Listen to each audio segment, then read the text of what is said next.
안녕하세요. 이타 아카데미의 권준호입니다.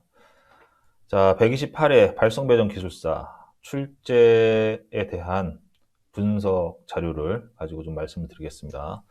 제가 한 4개에서 5가지의 영상으로, 5개 영상으로 나눠서 좀 설명을 드릴 겁니다. 첫 번째는 128회 전체 문제에 대한 총괄적인 내용을 말씀 좀 드릴 거고, 또 앞에 진행이 됐었던 여러 번의 기출문제에 대한 분석 자료, 그 다음에 앞으로 문제가 어떻게 나올 것인가, 뭐 이런 큰 틀에서 좀 말씀을 드릴 거고요.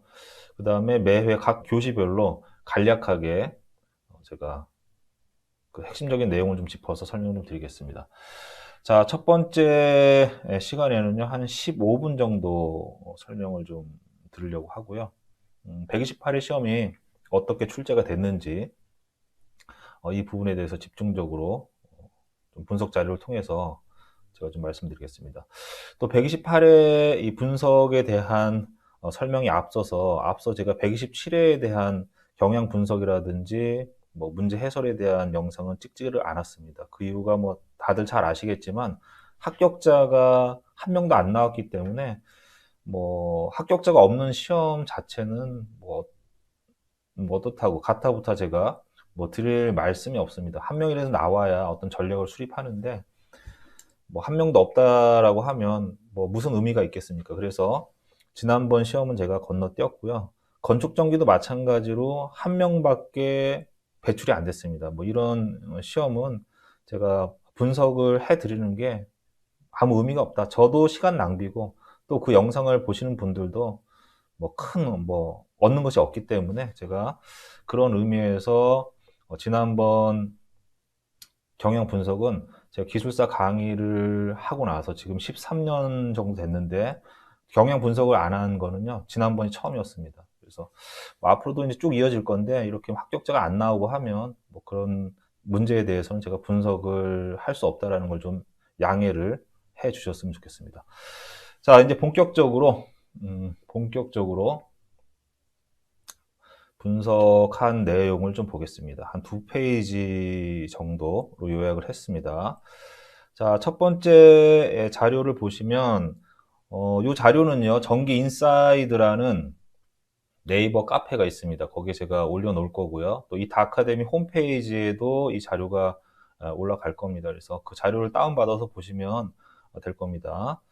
요번 회차의 문제 같은 경우에는 일반적인 어떤 수준보다는 조금 높았다. 그래서 뭐 발송배정 기술사의 어떤 그런 난이도에 좀 적합한 그런 수준이었다. 너무 쉬워도 좀 그렇지 않습니까? 그래서 적정한 난이도를 지닌 좋은 어떤 문제들로 구성이 됐다. 이렇게 생각이 되고요.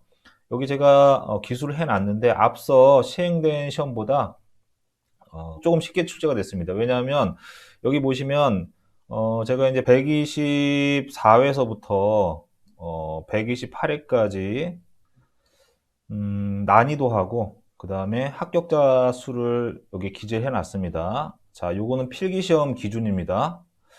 보시면 앞에 2번의 시험이 대단히 어려웠어요. 한 명도 안 뽑았고 그 다음에 5명 합격자를 배출했는데 뭐 일반적인 배출 인원보다 조금 적은 인원입니다. 자, 앞에는 좀 어려웠습니다. 그래서 합격자가 적었기 때문에, 뭐 적었기 때문이라기보다 문제가 어려웠지 않습니까? 그러니까 당연히 합격자가 배출이 안 됐었죠. 이 시험보다는 상당히 좀 쉬운 편이었었고요. 전체적인 어떤 그런 그 평균 난이도, 이것과 비교했을 때는 조금 높은 편이었다. 자, 그러면 이 평균 난이도라는 게 뭐냐 이거죠. 이거. 평균 난이도의 기준은요, 뭐 제 나름대로 이제 계속 분석 작업을 해오면서 기준을 좀 세웠는데, 일단은 다빈도 출제 문제, 뭐 10년간 3번 이상 나온 문제들, 뭐 3번 나온 문제도 있고, 7번 나온 문제도 있고, 이런 문제들이 기술사 시험의 중심이 되는, 꼭 알아야 되는 그런 내용이라고 생각하시면 되거든요. 다빈도 출제된 문제가 비중이 얼마나 되느냐. 그 다음에 이 기본서에서 좀 기본에서 벗어난 내용들이 여기에 해당이 되는 겁니다. 뭐 법이 개정이 됐다. 뭐 이런 것들 우리가 법까지 다 공부를 할 수는 없는데 법이 개정된 사항들은 좀 체크를 해 두셔야 되거든요. 법규 같은 경우에는 공부해 보시면 아시겠지만 또 해 보신 분들도 아시겠지만 안 외워집니다. 그냥 일반적인 내용들이 쭉 나열되어 있는 형태. 그 법을 보면서 아, 당연히 이렇게 되는 거지라는 그런 생각을 갖게 되거든요. 그런 내용들은 외우기가 좀 어려워요. 이런 부분들, 그다음에 신경향 문제들, 뭐 이런 것까지 다 찾아서 논문이라든지 학술지, 저널 다 뒤져가지고 이거를 모으는 것도 힘들고요. 그 내용을 읽기도 쉽지가 않습니다. 뭐 이런 것들. 이런 문제들이 얼마나 출제가 되느냐. 이게 많이 출제가 되면 어렵습니다. 그 다음에 한 번도 출제가 되지 않은 그 신생 문제들이 딱 나온다. 이런 것들은 맞추기가 좀 어렵죠. 이런 부분들이 얼마나 포함이 되어 있느냐, 비중이 얼마가 되느냐를 가지고 난이도를 좀 분석해 봤습니다. 물론 이 문제들이 신경향이라고 하더라도 되게 쉬운 문제가 있고 처음 출제가 됐지만 쉬운 문제도 있고 어려운 문제도 있지만 뭐 이런 것들을 종합적으로 어쨌든 고려해서 제가 판단해 보니까 다빈도 출제 문제가 한 51% 정도, 한 절반 정도 나온 거죠. 자, 그 다음에 최초로 출제된 문제가 22.5% 많이 나온 겁니다. 그 다음에 신경향, 학술지, 법규, 이런 쪽에 이슈화되어 있는 그런 쪽의 문제가 19.3%, 한 20% 정도 되는데, 요거는 조금 높은 수치입니다. 자, 요거는 예년보다는 한 4에서 5% 정도 높습니다. 일반적으로 한 15% 정도 나오는데, 요런 쪽의 문제들이. 약간 좀 어려운 편이었지만 그래도 풀만 했었다. 지난 127회 합격자가 한 명도 안 나온 시험에서는 이런 신경향, 학술지, 법규, 이슈화, 시사성 이슈 이런 문제들이 38.7%, 한 40% 정도 나왔기 때문에 이거는 합격할 수가 없는 시험이죠. 이건 답을 쓸 수가 없습니다. 네. 그래서 이런 시험과 대비했을 때는 비교적 조금 쉽지 않았나 이런 생각을 하고 있고요. 그다음 각 교시별로 난이도를 한번 봤습니다. 자, 이렇게 보셔야 돼요. 우리가 4교시로 나눠서 시험을 봅니다. 자, 그런데 어떤 교시 같은 경우는 굉장히 문제들이 쉬웠어요. 6문제가 다 쉬웠어요. 그런데 뭐 마지막 교시에 4교시에 6문제가 나왔는데 한 문제만 내가 아는 거고 나머지 5문제는 이슈와 시사성 이슈라든지 신경향이라든지 뭐 논문이나 뭐 저널이나 이런 데서 나오게 되면요. 아무리 앞에서 뭐 6문제가 다 쉽게 나온 회차가 있었다고 하더라도 마지막에 그렇게 어려운 문제들이 몰빵으로 나오게 되면요. 그 시험은 합격하기가 어렵습니다. 그래서 교시별로 어떻게 분포가 돼 있느냐 이 부분도 좀 봐줘야 되는데 이번 시험 같은 경우에는 전체적으로 각 교시별로 한 60에서 70% 정도는 이 기본적인 내용, 다빈도 문제에 집중을 해서 공부하신 분들은 60에서 70% 정도는 선택할 수가 있었다라고 저는 보고 있습니다. 제 분석 자료에 의해서 말씀을 드리면 그렇기 때문에 난이도도 적정했고 그 다음에 교시별 문제의 안배도 적정했다라고 생각이 되어지고요. 이런 어떤 형태로 이제 문제가 나왔을 때는 항상 제가 말씀을 드리지만 어떤 기본이 있어야 됩니다. 그래서 다빈도 문제와 같은 발송 배정 기술사의 핵심 사항들을 집중 공략하신 분들이라고 하면 50점대 이상의 점수를 충분히 바라볼 수가 있다. 즉 50점대라고 하면 합격권까지 말씀을 드리는 거죠. 그 이상이니까. 이렇게 좀 공부를 하셨으면 좋겠습니다. 자, 그 다음에 이거는 뭐 합격자는 제가 예상하는 거고요. 틀릴 수도 있는데 다음 주가 이제 합격자 발표가 난단 말이에요. 한 7, 8일 정도 남았는데, 평균적으로 우리가, 평균적인 합격자 수를 보면요, 이 발송배정 기술사가 1997년에 처음 시행이 돼서, 이제 올해까지 46년이 됐고요. 그럼 뭐 올해까지 만땅으로 채우면 47년 정도? 46년 정도 된 거죠. 산업인력공단의 데이터는 지금 2021년도까지 올라와 있는데 45년간 848명이 배출이 됐으니까 뭐 평균적으로 연간 18.84명이 나온 거 아닙니까? 한 19명 정도 배출이 된 거죠. 일반적으로 이렇게 나옵니다. 나오니까 올해 5명이 배출이 됐다고 하면 어떤 이런 난이도의 형태, 출제 분포를 보거나 아니면 합격자 수를 보더라도 한 뭐 13명 내외 정도 뭐 틀릴 수도 있습니다. 맞을 수도 있고 제 예상은 이제 이렇다라는 거죠. 이 정도로 이제 나오지 않을까라고 예상을 하고 있습니다. 물론 이제 다음 주가 되면 이 부분이 발표가 나겠지만 제가 예상하기로는 이 정도 나올 것 같다라고 생각을 좀 하고 있습니다.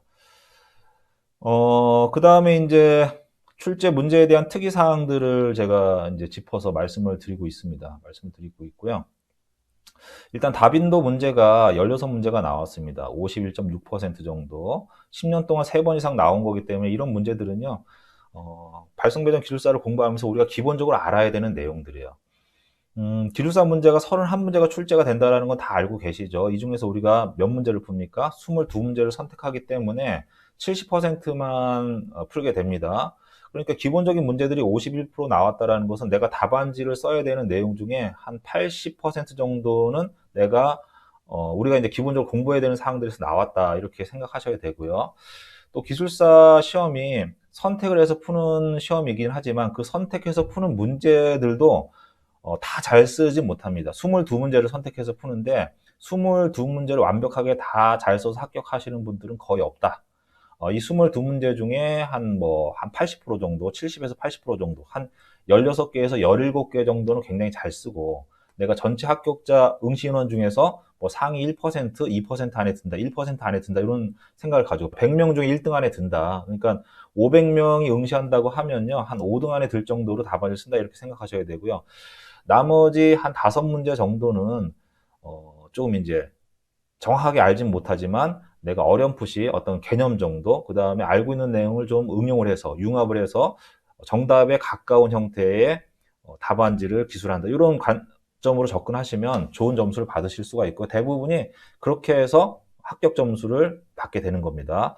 자, 그러니까 여기 나와 있는 이 51%라는 게 낮은 수치가 아니라는 거, 낮은 비중이 아니라는 거는 아시겠죠? 자, 그 다음에 우리가 공부하면서 가장 어렵게 느끼는 부분이 여기에요. 이런 문제들은 이 나와 있는 이 범위가 굉장히 넓어요. 예를 들어서 제가 말씀드리는 기본서가 4권이 있거든요. 이걸 4대 기본서라고 합니다. 저는 송배전공학, 발전공학, 전력계통공학, 송배전기술 용어 해설집, 이 4가지를 4대 기본서라고 하는데, 자, 저는요 이렇게 말씀을 드립니다. 4대 기본서에 자기의 역량을 한 80% 정도 집중하셔야 돼요. 그 다음에 여기서 이제 벗어난 내용들이 있단 말이에요. 기본서에서. 그게 여기 나와 있는 이런 뭐 기준이라든지 논문이라든지 신경향이라든지 시사성 이슈. 자, 그 다음에 기본서에는 없지만 이 발송배정 기술사에서 자주 다루는 내용들이 있습니다. 거기 빠져 있지만 이런 것들까지 포함해서 여기에 자기 시간과 노력을 한 20% 정도 투자를 하셔야 돼요. 이렇게 밸런스를 맞추는 게 좋습니다. 자, 그런데 공부의 어떤 분량, 책의 분량으로 따지면 기본서 4권을 합치게 되면 한 뭐 3,500페이지 정도 될 겁니다. 이렇게 되는데, 제가 말씀드린 기본서에서 벗어난 부분의 분량은요, 이 기본서의 한 3배, 4배가 됩니다. 엄청 많아요. 또 찾아야 되고, 여기저기 내용이 흩어져 있기 때문에, 이거 공부하는 것도 시간이 많이 걸립니다. 자, 그런데 제가 노력은 기본서의 분량은 작지만 80%를 투자하고, 그 다음에 기본서에서 벗어난 내용에 20%를 투자하라고 말씀드렸는데 분량은 3배, 3, 4배 정도 높다고 말씀드렸잖아요. 자, 이거 왜 이렇게 해야 되냐면 기본서에 있는 내용을 내가 완벽하게 내 걸로 습득을 하게 되면요. 그게 기반이 돼서 기본서에서 벗어난 내용들을 공부할 때 시간이 훨씬 적게 들어요. 뭐 2만 페이지를 공부한다고 하더라도 3,500페이지를 공부하는 거에 시간의 20%만 투자하면 얘네들을 볼 수가 있어요. 왜냐하면 기본에 있는 내용을 가지고 응용을 해서 풀어서 나간 거기 때문에 내가 빨리 이해도 가고 그 내용 중에서 내가 취해야 될 것과 버려야 될 게 판단이 선다라는 거예요. 기준이 생긴다라는 거예요. 그 자료를 볼 때 이게 기술사에 필요한 내용인가, 도움이 되는 내용인가, 아니면 기술사 합격에는 아무런 도움이 되지 않는 내용인가라는 기준점이 생긴다라는 거예요. 그래서 기본서를 가지고 내 능력을 열심히 이제 갈고 닦아서 최소한 점수가 50점 이상이 나올 때까지는 기본서만 가지고 계속 공부하시면 돼요. 그리고 나머지 점수는 제가 방금 말씀드린 이런 기본서에서 벗어나는 내용에 시간 좀 투자하셔서 좀 보완하시면 충분히 합격권 안에 들어가실 수가 있을 겁니다. 제가 말씀드리는 대로 공부하는 게 훨씬 더 효과적일 거다. 그렇게 생각을 하셨으면 좋겠습니다. 자, 그 다음에 요번에 이제 기본서에서 나온 문제들이 얼마나 되느냐. 많지는 않았습니다. 자, 4대 기본서에서 41.9% 정도가 나왔는데, 제가 무슨 말씀을 드렸냐면, 이번 시험은 그렇게 어렵진 않았다. 조금의 난이도는 있었지만은 뭐 풀지 못할 정도의 그런 수준은 아니다. 이렇게 말씀드렸는데 왜 그러냐. 정확하게 이 책에서 나온 내용은 41%밖에 안 되지만은 이 책을 조금만 응용하면 풀 수 있는 문제들이 플러스 20%가 넘어간다는 얘기예요. 무슨 말인지 이해하셨죠? 정확하게 여기서 발췌한 내용은 아닙니다. 하지만 이 내용을 조금만 변형을 시키거나 유사한 형태의 내용들이 한 20, 30%가 추가가 됐다라는 거예요. 그래서 여기 보시면 송배전 공학이 6.5%밖에 안 되지만은 밑에 그래프에 보시면 이 원 다이어그램을 보시면 송배전 공학이 지금 39%인가 되어 있을 거거든요. 왜 이렇게 차이가 나느냐? 자, 물론 이 송배전 공학과 송배전 기술 용어 해설집 이 내용을 합쳐가지고 여기에 해당되는 내용이 많거든요. 두 개 합쳐서. 그렇기 때문에 이제 분량이 늘어났는데 이걸 합친다고 하더라도 여기 두 문제가 중복이 됐으니까 빼면은 이게 한 20, 한 뭐 4, 5%밖에 안 되거든요. 한 14, 5% 정도 차이가 나지 않습니까? 그건 뭐냐면 여기 나와 있는 이 두 가지 내용을 조금만 변형을 시키면 풀 수 있는 송배전 공학 파트에 해당되는 내용의 문제들이 있다라는 거예요. 자, 이게 의미하는 건 뭐냐? 기본서를 열심히 하시면 거기서 조금 변형이 된다고 하더라도 기본기가 잘 다져져 있기 때문에 그 문제들을 내가 해결할 수 있다는 거예요. 해결할 수 있는 능력을 만들 수가 있다는 거예요. 제가 드리는 말씀을 잘 이해를 하셔야 됩니다. 이런 것들이 공부를 열심히 하시는 것도 중요하지만 그 맥을 잡는 걸 익히는 게 더 중요할 수가 있습니다. 왜? 맥을 잡는다라는 건 시간을 효율적으로 사용할 수 있는 방법을 알게 된다는 거예요. 쓸데없는데 시간을, 나의 노력을 허비하지 않는 방법을 먼저 깨우쳐야 된다는 거예요. 그리고 나서 본격적으로 공부를 하시면 훨씬 더 성적도 향상이 되고 공부도 더 재미가 있어지는 겁니다. 자, 이렇게 이제 분석 자료가 나왔고요. 보시면 요번에는 용어 해설집에서 문제가 대단히 많이 나왔습니다. 굉장히 많이 나왔고요. 또 개통공학이 원래 이렇게 많이 나오지 않는데 요번에 개통공학에서 문제가 많이 나왔고 뭐 전력계통공학의 뭐 예제가 그대로 숫자만 하나 바꿔서 4의 숫자를 3의 숫자로만 바꾼 그런 문제가 있습니다. 예제가 그대로 나왔습니다. 그래서 특이하게는 많이 나왔지만 그래도 전력계통공학이라는 건 교재를 다 공부하는 게 아니고 자주 출제되는 부분이 딱 정해져 있습니다. 그 부분만 집중적으로 하시면 거기서 문제가 거의 90% 이상 계속 나오기 때문에 계통공학에서 많이 나왔다고 하더라도 그렇게 어렵진 않았다 이렇게 보여집니다. 자, 아래 다이어그램을 보시면 전체적인 출제 분포를 좀 아실 수가 있을 건데 보시면 송배전공학, 그 다음에 발전, 전력계통공학 합쳐가지고 뭐 45%, 한 뭐 55에서 55% 정도 되는 것 같아요. 이렇게 나왔고요. 그 다음에 발전 기초가 많이 나오지는 않았는데 요번에 좀 세 문제 정도 나온 것 같은데 문제가 되게 어려웠어요. 이거는 제가 교시별 문제를 간략하게 맥을 짚어드리면서 말씀드릴 건데 뭐 그런 문제는 아무리 기초공학이라고 하더라도 시간 안에 풀 수가 없어요. 굉장히 어려운 뭐 증명하는 과정들을 5개인가 6개를 물어봤는데 그거는 25분 안에 푼다라는 건 불가능하기 때문에 그냥 개념 정도만 보시고 그걸 내가 다음에 이런 문제가 또 나온다면 내가 이 문제를 잡아야 되겠다라고 해서 거기에 매달리면은 여기 시간 다 써버리게 되고 중요한 여기 나와 있는 이런 내용들은 공부를 하실 수가 없는 거거든요. 그렇게 좀 방향을 좀 맥을 좀 잡으셨으면 좋겠습니다. 그 다음에 계산 문제는 요번에 거의 안 나왔어요. 빵프로 안 나왔고요. 증명 문제는 있었지만 계산 문제는 안 나왔다.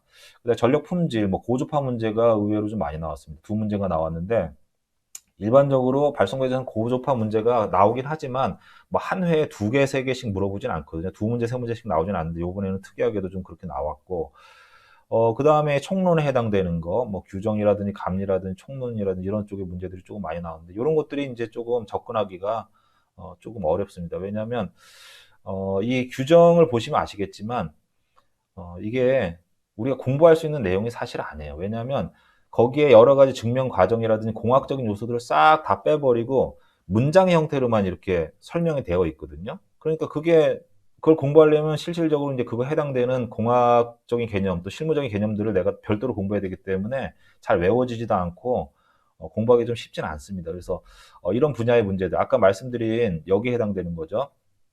여기 해당되는 문제들은 저는 방향을 이렇게 제시해 드립니다. 여기 이것과 관련된 뭐 기준이라든지 시사성 이슈라든지 신경향이라든지 논문지 학술지에서 나온 이런 문제들은 한 30개 정도만 선정하세요. 선정하셔가지고 거기서 뭐 30개를 내가 선정했는데 여기서 5문제가 출제됐으면 좋겠다. 이렇게 생각하지 마시고 한 문제에서 2문제 정도만 여기서 나올 수 있도록 그 정도의 적중률을 예상하시고 그거를 준비하시는 게 좋아요. 이 기술사 시험을 보시면 아시겠지만 매 교시에 합격권에 가까운 사람들은 뭐 많은 문제를 해결을 못해서 떨어지는 게 아니고 이런 시사성 이슈라든지 이런 쪽에서 한두 문제 정도만 조금만 내가 준비를 더 했으면 합격하는 그런 형태로 넘어가거든요. 그러니까 요게 어떤 교시에 예를 들어서 3교시인데 내가 아는 문제가 2문제밖에 없습니다. 그럼 2문제를 더 써야 되는데 4문제 중에 선택할 게 아무것도 없어요. 이러면 이제 그 교시의 점수가 굉장히 낮게 나오게 됩니다. 너무 한 교시에 점수가 낮게 나오게 되면 다른 교시의 점수가 높더라도 합격 점수가 잘 안 나옵니다. 그럼 그런 교시에 내가 30개 중에서 준비한 그런 특기 문제가 한 문제 정도 들어가 있었다. 근데 그게 2교시에도 있었고 4교시에도 있었다라고 하면 합격권으로 바로 들어갑니다. 왜? 다른 분들은 2교시도 망쳤고 4교시도 망쳤는데 나는 내가 준비한 것 중에서 특이한 문제가 2교시 한 문제 나왔고 4교시 한 문제 나왔단 말이에요. 그럼 굉장히 유리한 입장으로 가는 거고요. 전체적인 각 교시별 답안의 내용들이 어렵거나 쉽거나 어떤 꾸준하게 전체적인 부분들이 고르게 답안지를 잘 쓴 느낌을 주지 않습니까? 이런 게 좋다라는 거죠. 이런 형태로 이런 어떤 그런 전략으로 이 부분을 준비하시는 게 좋습니다. 여기는요. 많이 준비하기 어렵습니다. 자료도 찾아야죠. 그걸 또 기술사 답안에 맞춰서 또 내가 정리를 해야죠. 그 다음에 잘 안 외워진단 말이에요. 이게 분량이 늘어나면 늘어날수록 여기 나와 있는 이런 기본이 되는 문제에 시간을 투자할 수가 없겠죠. 그러니까 이런 부분들을 밸런스를 잘 맞추셔야 돼요. 어디에 내가 힘을 싣고 어디에는 얼만큼, 어떤 건 버리고 이런 부분들을 잘 생각하셔가지고 계획을 수립하시는 게 좋습니다. 자, 밑에 보시면 이제 그래프가 나와 있는데 이건 위하고 좀 비슷한 거예요. 비슷한 거고요.